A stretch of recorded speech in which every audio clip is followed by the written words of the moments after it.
Standing in that courtroom, I watched in disbelief as the judge thrust his finger right in my blind son's face, shaming him for simply wanting to live with dignity. That's exactly what unfolded when my son and I took on our HOA's unreasonable demands. What this overbearing judge didn't know was that his harsh words would mark the end of his reign from that lofty perch. After 30 years in the military, I thought I'd finally found the perfect spot to settle down Pinewood Heights, a picturesque gated community with pristine lawns and warm neighbors. It seemed like the ideal place for my son, Ethan, and me to begin anew. 2 years ago, Ethan's life took a devastating turn. A drunk driver barreled through a red light and slammed into his school bus. Ethan served YVED, but at just 15, he lost his Vyshown entirely. My boy had to figure out how to navigate a world shrouded in darkness. The recovery was grueling months of rehab, mastering a white cane, adapting to a life he could no longer see. Yet Ethan's spirit never wavered. "Dad," he'd say with a grin, "I'm still me. I just see things differently now." When we moved to Pinewood Heights, the neighbors seemed kind. Mrs. Carter dropped off fresh-baked cookies, the Thompsons lent a hand with unpacking, and folks waved as we strolled by. Ethan was determined to hold on to his independency, memorized our home's layout, learned to whip up basic meals, and even started at the local high school. I couldn't have been prouder watching him refuse to let blindness define him. Little did we know, our small changes to help Ethan get around would ignite a firestormer that a domineering HOA judge would soon zero in on my son just for being different. It started with the tactile strip simple, yellow raised markers I placed along our driveway and walkway to guide Ethan safely to and from the house. Nothing fancy, just vital tools for his independence. 3 weeks later, the first letter arrived. Unauthorized property modifications violate HOA Covenant Section 12.3. They demanded we rip out the unsightly yellow additions immediately. I called the HOA office the next day. "These aren't decorations," I explained to the administrator. "They're necessary for my blind son to move around safely." Her reply was icy. "All modifications need prior approval. The architectural committee doesn't bend the rules." I sent in a formal request with a note from Ethan's occupational therapist explaining why the markers mattered. 2 weeks passed with no word. Then a second notice landed, this time with a bite. "Due law 100 daily fines begin in 72 hours unless all non-compliant features are removed." That's when I learned about Harold Grayson, a retired county judge now heading the HOA's architectural committee. Known for his iron-fisted enforcement, a neighbor, Mike, warned me. He shot down every variance request for 3 years. Says it's about standards, but honestly, he just loves the power. I tried reasoning with Grayson directly. "Judge Grayson, please understand," he cut me off. "Rules apply to everyone, Mr. Carter. No exceptions. Remove those eyesores or face the consequences." It hit me then this wasn't about standards. It was about control, and Ethan's needs didn't matter to him. When Ethan got home from school that day, he tripped over the curb without his markers. His cane clattered to the ground, and he hit the concrete hard. I rushed to him, my heart sinking as blood trickled from his scraped hands. "Dad, why are the markers gone?" he asked, his voice trembling. "I had to take them down for now, son. The HOA says they're against the rules." His face fell. "But how am I supposed to get around safely?" That question seared into me as I helped him inside. That night, I put the markers back up. If they wanted to fine us, fine. Ethan's safety wasn't up for debate. The next day, Grayson himself showed up in our driveway, snapping photos of our house. When he saw me, he didn't even flinch. "This goes in your violation file," he said, nodding at the markers. "My son fell yesterday without these," I told him. "He got hurt." Grayson's face stayed blank. "Not my problem. You should have considered accessibility before moving here." As he walked off, he tossed over his shoulder. "By the way, your accommodation request? Denied. Fines start tomorrow." Rage boiled inside me as he strutted away. This wasn't just about yellow strips Anna Maria, it was about Ethan's right to navigate his own home with dignity. I wasn't letting some power-tripping ex-judge strip that away. That weekend, I went door to door. Most neighbors listened politely but hesitated. Nobody wanted to cross Grayson. "I'm sorry about Ethan, Mrs. Langley from across the street said, "But we signed the covenants. Rules are rules." Just when I felt hope slipping, 3 neighbors stepped up. The Kapoors, whose daughter used a wheelchair, the Morgans, who cared for an elderly parent, and Dave Ellis, a retired civil rights lawyer. This is wrong, Dave said at the next community meeting, standing tall. Reasonable accommodations for disabilities aren't optional theory federal law. The room went quiet. Grayson's face tightened as Dave pressed on. The Fair Housing Act and Americans with Disabilities Act trump HOA rules. You can't deny what a disabled resident needs. Two others spoke up. Mrs. Kapoor shared her own fight for a wheelchair ramp, shot down by Grayson for ruining the aesthetic.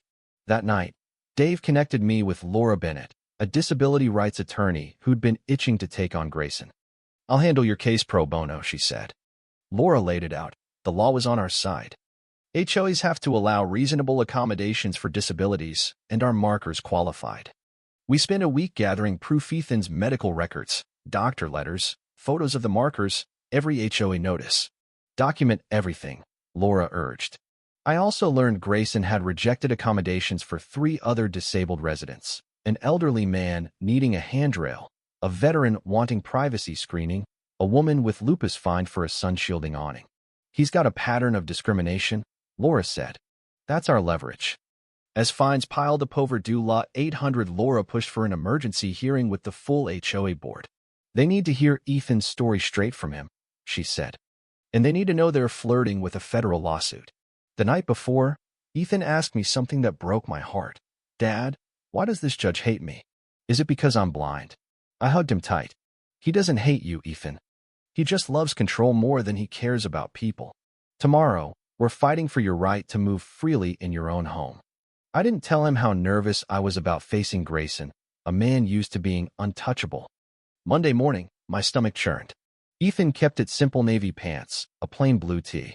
I don't need fancy clothes to deserve respect, he said. I just want to be me when I speak. The HOA had booked the county courthouse for disciplinary hearings, a Grayson touch to keep things official. As we walked in, I described it to Ethan. It's a real courtroom. Grayson's up there in his old judge's robe, acting like this is his domain. 6 board members sit below him, and about 20 residents are in the gallery. Ethan gripped my arm. I'm nervous, Dad. Me too, son. But we're in the right. Laura met us outside, all business in her suit. Stay calm. Let me lead. Be ready to speak when I call you. We walked in, and the room hushed. Ethan's cane tapped the floor, loud in the silence. Grayson, in his black robe, glared down.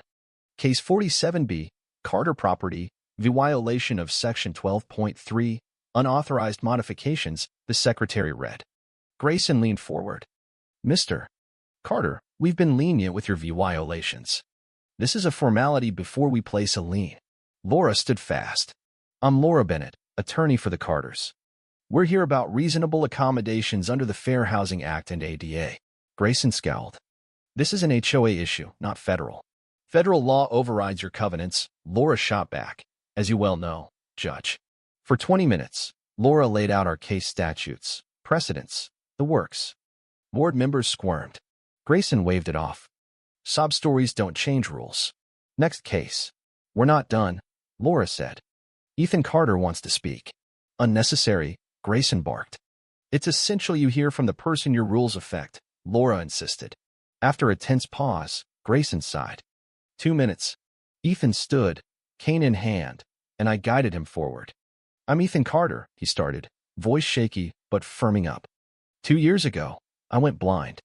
Every day since, I've been learning to live in a world I can't see. Those markers aren't decor theory: how I get home, how I avoid falling, how I stay independent. He faced the room.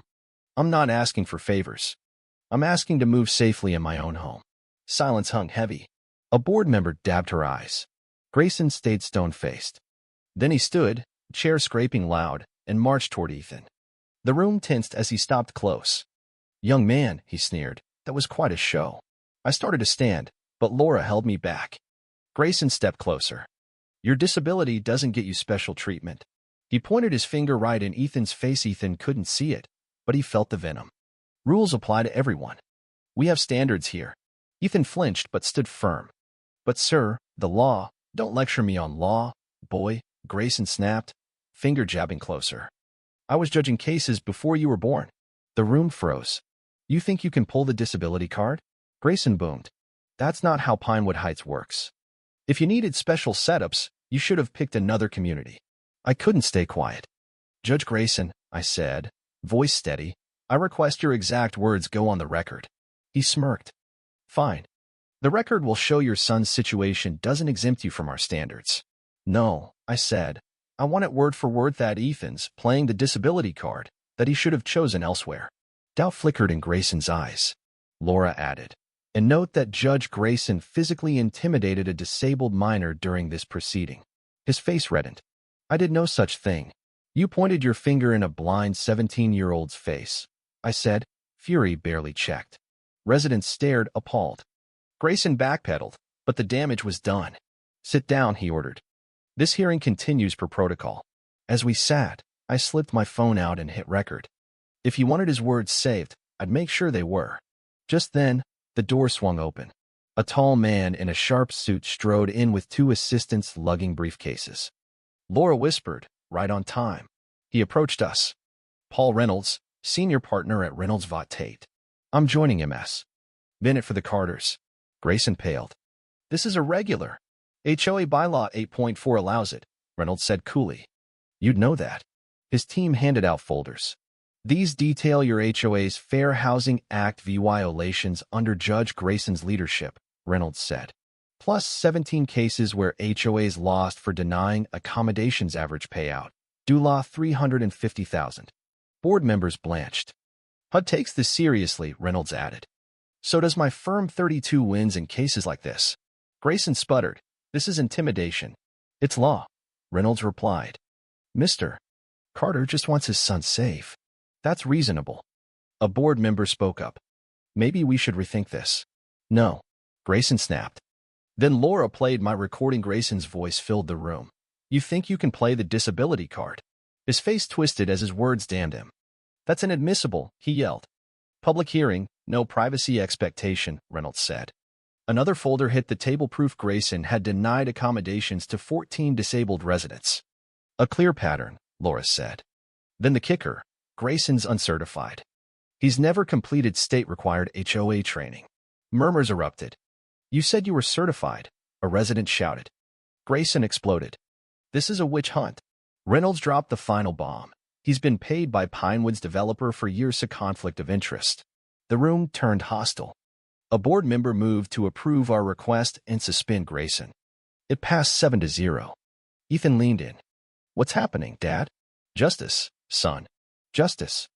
HUD acted FOS. An emergency order restored Ethan's markers within a week. The board ousted Grayson, and the state bar censured him, banning him from HOA law. 3 more families sued, forcing a settlement.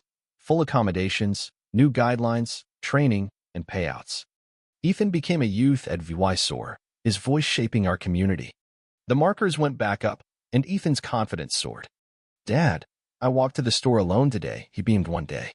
Our fight rippled outward, inspiring change beyond Pinewood. Grayson moved away, disgraced. At the summer picnic, the chairman toasted us, to Ethan and his dad, for making us better. Ethan smiled. Now they see me, Dad, the real me. That judge pointed at my son, but justice pointed back harder. Sometimes, one voice can change everything.